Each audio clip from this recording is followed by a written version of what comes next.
Hello dear students and respected teachers, मैं PD Verma, प्राध्यापक अर्थशास्त्र, शिक्षा विभाग हरियाणा, एजुसेट प्रसारण में आप सबका स्वागत करता हूं। स्टूडेंट्स, अर्थशास्त्र विषय के अंतर्गत मेरे आज के व्याख्यान का उप विषय है सांख्यिकीय श्रृंखलाओं के प्रकार, टाइप्स ऑफ स्टैटिस्टिकल सीरीज। आज के व्याख्यान का क्षेत्र है स्कोप ऑफ द लेक्चर। आज के व्याख्यान के अंतर्गत हम स्लाइड में दिखाए गए बिंदुओं पर प्रकाश डालेंगे। सांख्यिकीय श्रृंखलाएं क्या हैं? सांख्यिकीय श्रृंखलाओं के प्रकार: व्यक्तिगत श्रृंखला, आवृत्ति वितरण श्रृंखला। आवृत्ति वितरण श्रृंखला के भी आगे दो प्रकार हैं, खंडित श्रृंखला, अखंडित श्रृंखला। तो आइए सबसे पहले जानें सांख्यिकीय श्रृंखलाएं क्या हैं। What are statistical series? Students, सांख्यिकीय अनुसंधान में सबसे पहले आंकड़े संकलित किए जाते हैं। इन आंकड़ों को मूल या शुद्ध आंकड़े कहा जाता है। शुद्ध या मूल आंकड़े वे आंकड़े हैं जिन्हें एक अनुसंधानकर्ता अपने अनुसंधान के दौरान मूल रूप में संकलित करता है।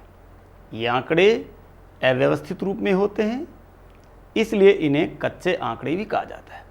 ये रॉ डाटा होता है। संकलित करने के बाद इन आंकड़ों को समंक मालाओं या श्रेणियों के रूप में वर्गीकृत किया जाता है, क्योंकि इन आंकड़ों से निष्कर्ष तभी निकल पाएगा जब इन्हें व्यवस्थित कर दिया जाएगा। और आंकड़ों को व्यवस्थित करने के लिए इनको श्रृंखलाओं में वर्गीकृत करना जरूरी होता है। स्टूडेंट्स, आपने पढ़ा समंक। समंक आंकड़ों को ही कहा जाता है। समंक कहें, आंकड़े कहें या सांख्यिकी कहें, इन तीनों का एक ही अर्थ है। श्रृंखलाओं से अभिप्राय उन आंकड़ों से है जिन्हें किसी क्रम तथा विशेषता के आधार पर प्रस्तुत किया जाता है। दूसरे शब्दों में ये कहा जा सकता है कि मदों या माप या अवलोकन या मूल्यों को भिन्न भिन्न वर्गों में एक विशेष क्रम के अनुसार व्यवस्थित करना श्रृंखला कहा जाता है। उदाहरण के लिए, कक्षा 10-1 के विद्यार्थियों द्वारा अर्थशास्त्र विषय के पेपर में प्राप्त अंकों को विद्यार्थियों के रोल नंबर के अनुसार या आरोही या अवरोही क्रम में प्रस्तुत किया जाए तो हम इन्हें श्रृंखला कहेंगे। हॉरेस सीक्रिस्ट के अनुसार सांख्यिकी में श्रृंखला उन आंकड़ों या आंकड़ों के गुणों को कहते हैं जो किसी तर्कपूर्ण क्रम के अनुसार व्यवस्थित किए जाते हैं। संक्षेप में ये कहा जा सकता है कि जब तक शुद्ध या कच्चे आंकड़ों को उनके गुणों या किसी तर्कपूर्ण क्रम के अनुसार व्यवस्थित या संगठित नहीं कर दिया जाता, उन्हें श्रृंखला नहीं कहा जा सकता। और आइए अब ये जानें कि सांख्यिकीय श्रृंखलाएं कितनी प्रकार की होती हैं। टाइप्स ऑफ स्टैटिस्टिकल सीरीज, ये मुख्य तौर पर दो प्रकार की होती हैं, जैसा कि आप स्लाइड में देख रहे हैं। व्यक्तिगत श्रृंखला, आवृत्ति वितरण श्रृंखला। स्टूडेंट्स, आवृत्ति वितरण श्रृंखला भी आगे दो प्रकार की होती है, खंडित श्रृंखला, अखंडित श्रृंखला। अब हम श्रृंखलाओं के प्रकारों को विस्तार पूर्वक ढंग से अध्ययन करेंगे। सबसे पहले आइए, व्यक्तिगत श्रृंखला क्या है? What is individual series? Students, जब प्रत्येक मद या अवलोकन को व्यक्तिगत तौर पर दिखाया जाए तो उस श्रृंखला को व्यक्तिगत श्रृंखला कहा जाता है। अर्थात व्यक्तिगत श्रृंखला वह श्रृंखला है जिसमें प्रत्येक इकाई का अलग अलग माप या अवलोकन या मूल्य प्रकट किया जाता है। ऐसी श्रृंखला में मदों को या तो व्यक्तिगत महत्व होता है या मदों की गिनती कम होती है। उदाहरण के लिए, 11वीं कक्षा में 20 विद्यार्थियों द्वारा अर्थशास्त्र विषय में प्राप्त अंकों को व्यक्तिगत रूप में प्रस्तुत किया जाए तो इसे व्यक्तिगत श्रृंखला कहा जाएगा। स्टूडेंट्स, इस श्रृंखला में न तो कोई वर्ग होता है न ही कोई आवृत्ति। ऐसी श्रेणी या श्रृंखला सामान्यतः नाम, क्रमांक, अनुक्रमांक, वर्गाक्षर क्रम के आधार पर होती है। व्यक्तिगत श्रृंखला को हम आगे दो प्रकार से प्रस्तुत कर सकते हैं। पहले है क्रमानुसार। स्टूडेंट्स, व्यक्तिगत श्रृंखला को प्रस्तुत करने की एक तो यह विधि है कि मदों को किसी एक क्रम के अनुसार प्रकट किया जाए, जैसे विद्यार्थियों के अंक उनके रोल नंबर के अनुसार या उनके नामों की वर्णमाला के क्रमबद्ध के रूप में। उदाहरण के लिए आप एक तालिका में अभी आपको दर्शाया जाएगा कि 20 विद्यार्थियों के अंकों को कक्षा में उनके रोल नंबरों के अनुसार प्रस्तुत किया जा सकता है। इसे आप स्लाइड पर देख रहे हैं कि रोल नंबर 1 से लेकर 20 तक विद्यार्थियों के अंकों को दर्शाया गया है और इनको रोल नंबर के अनुसार क्रम में लगाया गया है। इसी प्रकार कक्षा के विद्यार्थियों द्वारा प्राप्त अंकों को विभिन्न तरीकों से प्रस्तुत कर सकते हैं, जैसे कि नामों के वर्णाक्षरों के अनुसार, या जिस प्रकार वे कक्षा में बैठते हैं, या स्कूल के छात्रावास के अनुसार। और आइए आंकड़ों का सरल विन्यास क्या है इसे जानें। व्यक्तिगत श्रृंखला को प्रस्तुत करने की दूसरी विधि यह है कि श्रृंखला में प्रत्येक इकाई के माप को उनके बढ़ते हुए क्रम या घटते हुए क्रम के अनुसार प्रस्तुत किया जाए, अर्थात शुद्ध आंकड़ों को बढ़ते हुए या आरोही अथवा घटते हुए या अवरोही क्रम में प्रस्तुत करने को विन्यास यानी एरे कहा जाता है। आरोही क्रम क्या है स्टूडेंट्स? आरोही अवरोही क्रम क्या हैं, इनके बारे में आप बहुत पहले से ही पढ़ते आ रहे हैं, यानी कक्षा 1 और 2 में इनको पढ़ा दिया जाता है। फिर भी मैं आपको एक बार बता दूं, आरोही क्रम में सबसे पहले छोटा मूल्य लिखा जाता है, फिर उससे बड़ा, इसी प्रकार यह क्रम चलता रहता है। और आरोही क्रम में यानी अवरोही क्रम में सबसे पहले बड़ा मूल्य लिखा जाता है और फिर उससे छोटा, और इसी प्रकार यह क्रम भी चलता रहता है। अभी हमने जो तालिका देखी उनके आंकड़ों का अगर अनुविन्यास करना हो तो वो इस प्रकार होगा जैसे कि आप स्लाइड में देख रहे हैं। आरोही क्रम में आंकड़ों को इस तरह से लगाएंगे, जैसे पहले 19, फिर 23, 24, 25 और इसी तरह से अंत में 46, 46।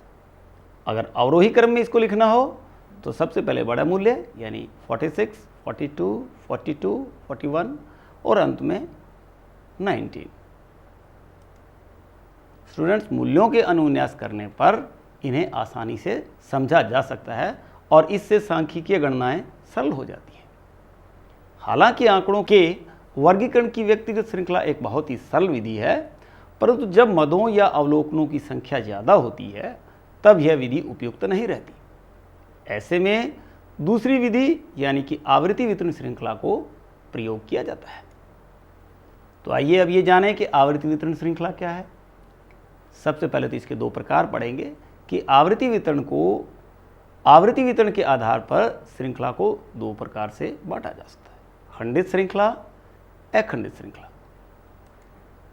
तो सबसे पहले खंडित श्रृंखला स्टूडेंट्स, इसे हम विच्छिन्न या असतत श्रेणी या आवृत्ति विन्यास भी कहते हैं।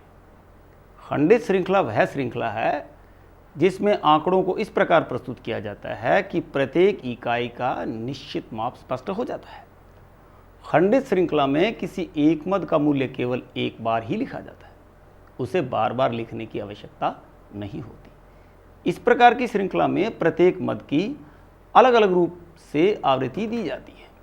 प्रत्येक मद का मूल्य बहुधा पूर्णांक होता है, भिन्न में नहीं होता। जैसा कि आप तालिका में देख रहे हैं, इसका एक उदाहरण है, जैसे प्राप्तांक 50 में से 20, 25, 30, 35, 40, 45 हैं और विद्यार्थियों की संख्या 25, 20, 15, 17, 13, 10 हैं। तो इसमें स्पष्ट है कि 25 विद्यार्थी ऐसे हैं जिन्होंने 20-20 अंक प्राप्त किए हैं, 20 विद्यार्थी ऐसे हैं जिन्होंने 25-25 अंक प्राप्त किए हैं, 15 विद्यार्थी ऐसे हैं जिन्होंने 35-35 अंक प्राप्त किए हैं और 10 विद्यार्थी ऐसे हैं जिन्होंने 45-45 अंक प्राप्त किए हैं, क्योंकि 100 विद्यार्थियों का अध्ययन किया गया था। और आइए अब अखंडित श्रृंखला के बारे में जानें।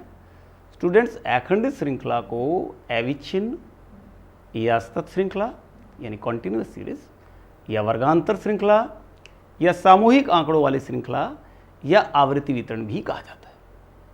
अखंडित श्रृंखला वह श्रृंखला होती है जिसमें इकाइयों का या मदों का माप निश्चित नहीं होता, बल्कि 2 सीमाओं के बीच होता है। इन सीमाओं को वर्गांतर कहते हैं। इस श्रृंखला में इकाइयों को वर्गांतरों में लिखा जाता है। इन वर्गांतरों में निरंतरता कॉन्टिन्यूटी बनी रहती है। जहां एक वर्ग समाप्त होता है वहां से दूसरा वर्ग शुरू हो जाता है। प्रत्येक वर्गांतर के सामने उसकी आवृत्ति लिख दी जाती है। जैसा कि आप स्लाइड में देख रहे हैं, 0 से 10 के बीच 10 विद्यार्थियों की संख्या है, यानी 10 विद्यार्थी ऐसे हैं जिन्होंने 0 से 10 के बीच अंक प्राप्त किए हैं। 30 विद्यार्थी ऐसे हैं जिन्होंने 20 से 30 के बीच अंक प्राप्त किए हैं। इसी प्रकार 12 विद्यार्थी ऐसे हैं जिन्होंने 40 से 50 के बीच अंक प्राप्त किए हैं। तो ये इसकी व्याख्या थी। और अखंडित श्रृंखला व उसके विभिन्न प्रकारों का अध्ययन करते समय हमें उनसे जुड़ी कुछ अवधारणाओं या शब्दावली का अध्ययन करना जरूरी है। जैसे वर्ग, संख्याओं के निश्चित समूह को जिसमें मदें सम्मिलित होती हैं वर्ग कहा जाता है। जैसे 0 से 5, 10 से 20, 50 से 100 आदि। वर्ग सीमाएं क्या हैं?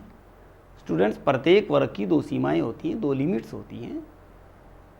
निचली सीमा यानी लोअर लिमिट, ऊपरी सीमा अपर लिमिट। जैसे 10 से 20 में 10 निचली सीमा है, लोअर लिमिट है, और 20 ऊपरी सीमा है, अपर लिमिट है। लोअर लिमिट को L1 से और अपर लिमिट को L2 से संबोधित किया जाता है। वर्ग विस्तार या वर्गांतर क्या है? स्टूडेंट्स, वर्ग की ऊपरी और निचली सीमा के अंतर को वर्गांतर या वर्ग विस्तार या क्लास इंटरवल कहते हैं। इसे प्राय अंग्रेजी के अक्षर I से प्रदर्शित किया जाता है। इसका फॉर्मूला है वर्गांतर बराबर ऊपरी सीमा माइनस निचली सीमा। यानी वर्गांतर निकालने के लिए हम ऊपरी सीमा में से निचली सीमा को घटा देते हैं। अंग्रेजी में I बराबर L2 माइनस L1, यानी L1 को L2 में से घटाने पर क्लास इंटरवल ज्ञात किया जा सकता है। वर्गावृत्ति क्या है? किसी वर्ग में शामिल होने वाली मदों की संख्या को वर्ग आवृत्ति कहते हैं। जैसे कि 10 विद्यार्थियों ने 0 से 10 के बीच अंक प्राप्त किए। यहाँ वर्ग 0 से 10 की आवृत्ति 10 है। आवृत्ति को अंग्रेजी में फ्रीक्वेंसी कहते हैं, और स्टूडेंट्स आवृत्ति को कई बार हम बारंबारता भी कह देते हैं। अब मध्य मूल्य या मिड वैल्यू क्या है? इसे हम मध्य बिंदु भी कह देते हैं। किसी एक वर्ग की उच्च सीमा और निम्न सीमा के मध्य स्थान को मध्य मूल्य या मध्य बिंदु कहते हैं। स्टूडेंट्स, आइए अब अखंडित श्रृंखला कितने प्रकार की होती है इसके बारे में जानें। वर्ग सीमाओं के आधार पर हम अखंडित श्रृंखला को 5 प्रकार से विभाजित कर सकते हैं। जैसे अपवर्जित श्रृंखला, एक्सक्लूसिव सीरीज, समावेशी श्रृंखला, इंक्लूसिव सीरीज, खुले सिरे वाली श्रृंखला, ओपन एंड सीरीज, संचयी आवृत्ति श्रृंखला, क्यूमुलेटिव फ्रीक्वेंसी सीरीज, और मध्य मूल्यों वाली श्रृंखला, मिड वैल्यू सीरीज। स्टूडेंट्स, इसे आप एक चार्ट में भी देख रहे हैं। जैसे अखंडित श्रृंखला के 5 प्रकार हैं: अपवर्जी, समावेशी, खुले सिरे वाली, संचयी और मध्य मूल्यों वाली। और अब हम एक एक करके विस्तार से 500 प्रकार की श्रृंखलाओं का अध्ययन करेंगे। तो सबसे पहले अपवर्जी श्रृंखला।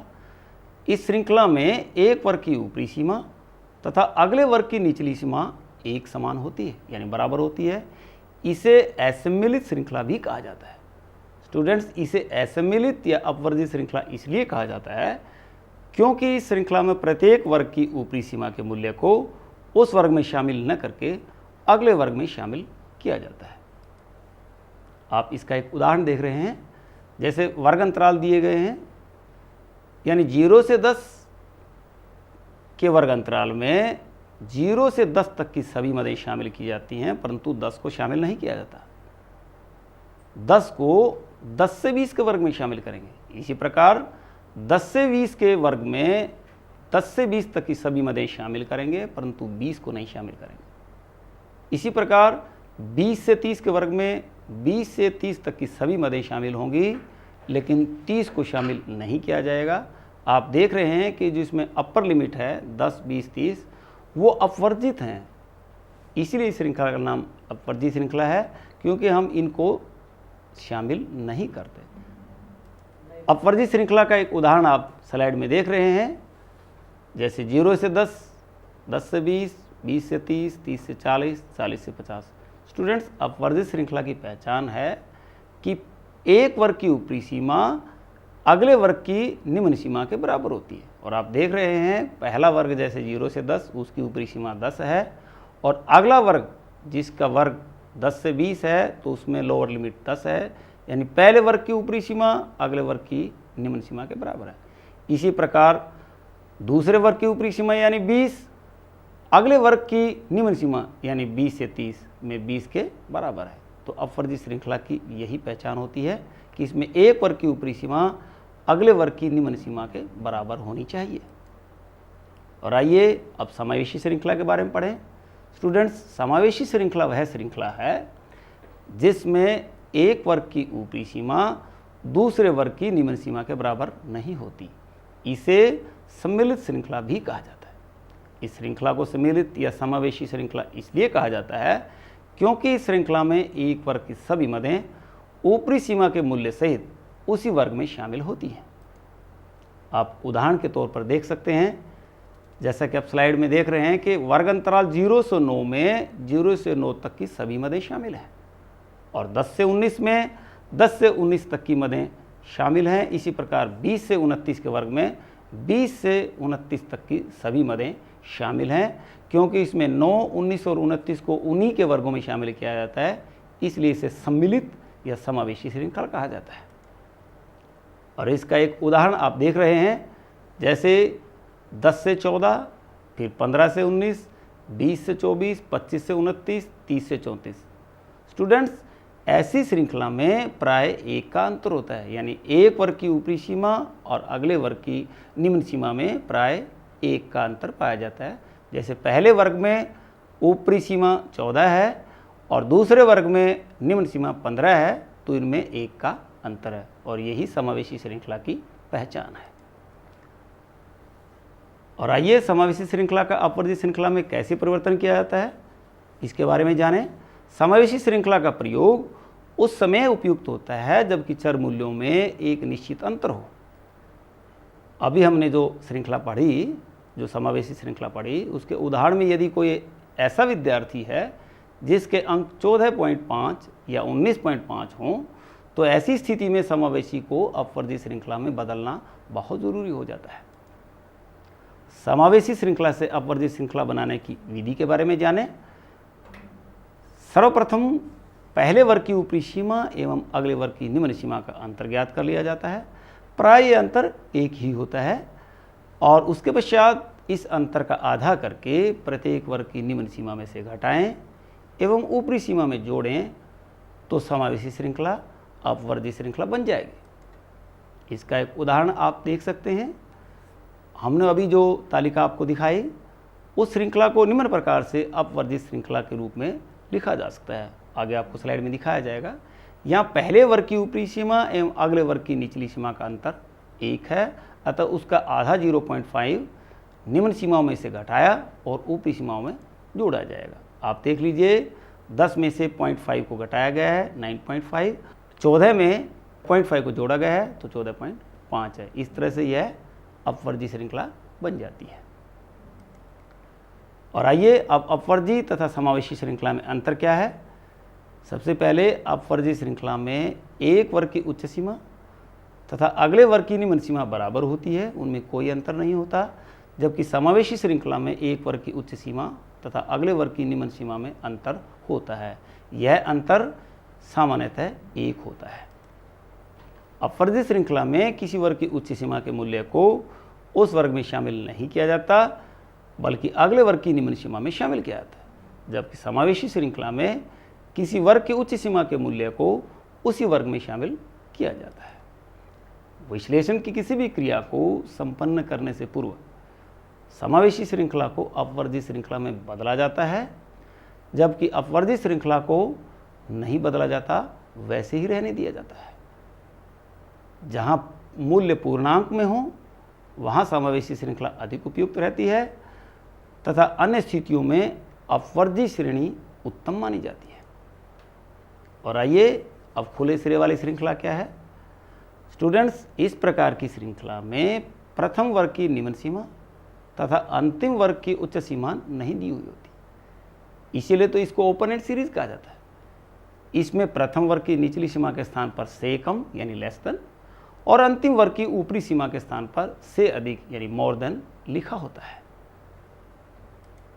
आप एक उदाहरण के तौर पर इसको देख सकते हैं। जैसे अंक 5 से कम 4 विद्यार्थियों के हैं, 5 से 10 3, 10 से 15 5, 15 से 20 4 और 20 से अधिक 4। तो आप देख रहे हैं कि 5 से कम इसमें हमें पहले वर्ग की लोअर लिमिट नहीं दी गई और 20 से अधिक इस वर्ग में अपर लिमिट नहीं दी गई। यह एक खुले सिरे वाली श्रृंखला है, लेकिन सांख्यिकीय निष्कर्ष निकालने के लिए इन दोनों ही एंड्स को बंद करना पड़ता है। इन वर्गों को पूरा करने के लिए इनके निकट वाले मूल्यों के विस्तार को ही इनका विस्तार मान लिया जाता है। प्रथम वर्ग की ऊपरी सीमा दी हुई होती है, अतः उनमें से इस विस्तार को घटाकर उसकी निचली सीमा तय कर ली जाती है। अंतिम वर्ग की निचली सीमा दी होती है, इसमें वर्ग विस्तार जोड़कर ऊपरी सीमा तय कर ली जाती है।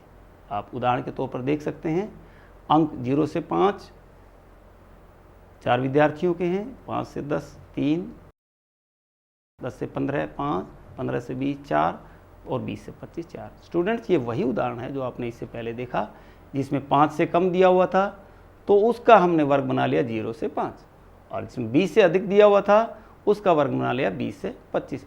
क्योंकि हमने 5 का वर्ग अंतराल लिया है, क्योंकि बाकी वर्गों में 5 का ही वर्ग अंतराल है। और आइए अब संचयी आवृत्ति श्रृंखला को जानें। संचयी आवृत्ति श्रृंखला वह श्रृंखला है जिसमें आवृत्तियों को वर्गानुसार अलग अलग न रखकर संचयी रूप में क्यूमुलेटिव फॉर्म में जोड़ दिया जाता है। इसलिए इन आवृत्तियों को संचयी आवृत्तियां कहा जाता है। पहले वर्ग की आवृत्ति उसकी संचयी आवृत्ति ही होती है, परंतु अगले वर्ग की संचयी आवृत्ति पिछले वर्ग की संचयी आवृत्ति में उस वर्ग की आवृत्ति को जोड़कर प्राप्त की जाती है। इसे आप एक उदाहरण द्वारा समझ सकते हैं। जैसे अंक दिए गए हैं 0 से 10, 10 से 20, 20 से 30, 30 से 40 और 40 से 50, ये वर्ग हैं। आवृत्तियाँ दी गई हैं, जैसे विद्यार्थियों की संख्या 9, 8, 10, 15, 8। तो ये आवृत्तियाँ अगर इनको संचयी आवृत्ति बनाना हो तो पहले वर्ग की आवृत्ति ही उसकी संचयी आवृत्ति होती है। पहले वर्ग की संचयी आवृत्ति 9 होगी। 10 से 20 की संचयी आवृत्ति 9 जमा 8 17 होगी, और 20 से 30 वर्ग की आवृत्ति 17 जमा 10 27 होगी। अगले वर्ग की संचयी आवृत्ति 27 जमा 15 42 होगी, और लास्ट वर्ग की आवृत्ति यानी संचयी आवृत्ति 42 जमा 8 50 होगी। तो हम संचयी आवृत्ति में कुछ नया नहीं करते, बल्कि आवृत्तियों को जोड़ते रहते हैं। पहले वर्ग की आवृत्ति वही होती है, दूसरे वर्ग की उन 2 आवृत्तियों का जोड़ है, तीसरे वर्ग की संचयी आवृत्ति 3 आवृत्तियों का जोड़ होता है, चौथे वर्ग की आवृत्ति 4 आवृत्तियों का जोड़ होता है, और 5वें वर्ग की संचयी आवृत्ति 5 आवृत्तियों का जोड़ होगी। संचयी आवृत्ति श्रृंखला को प्रस्तुत करने की 2 विधियां हैं। यदि संचयी आवृत्ति वर्ग उच्च सीमा के आधार पर लिखी जाए तो उस दशा में से कम शब्द का प्रयोग किया जाएगा। इसे हम लेस देन कह देते हैं अंग्रेजी में।